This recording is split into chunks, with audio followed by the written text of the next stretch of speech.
এই পাঠের শেষে আপনি নতুন কোরিয়ান অক্ষর পড়বেন। মনে রাখতে হবে না। চলুন শুরু করি। হাঙ্গুলের গোপনীয়তা মনে রাখুন, প্রতিটি অক্ষর আপনার মুখের আকৃতির মতো যখন আপনি এটি বলেন। এটি হল অক্ষর। 미음, এটি মেয়ের মতো শোনায়। স্থান হল দুই ঠোঁট, নাসিক। এখন একটি স্বরবর্ণ যোগ করুন এবং শুনুন। 마, 모, এটি হল অক্ষর। 비읍, এটি বেফিয়ের মতো শোনায়। স্থান হল দুই ঠোঁট। এখন একটি স্বরবর্ণ যোগ করুন এবং শুনুন।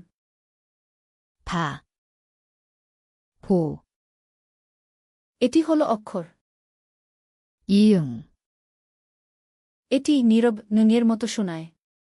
স্থান হল গলা, নীরব শুরু।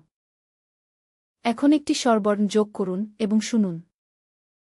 아, 오, একটি ব্যঞ্জনবর্ণ এবং একটি স্বরবর্ণ একত্রিত করুন এবং আপনি একটি সিলেবল পাবেন। যেমন বিল্ডিং ব্লক। 마,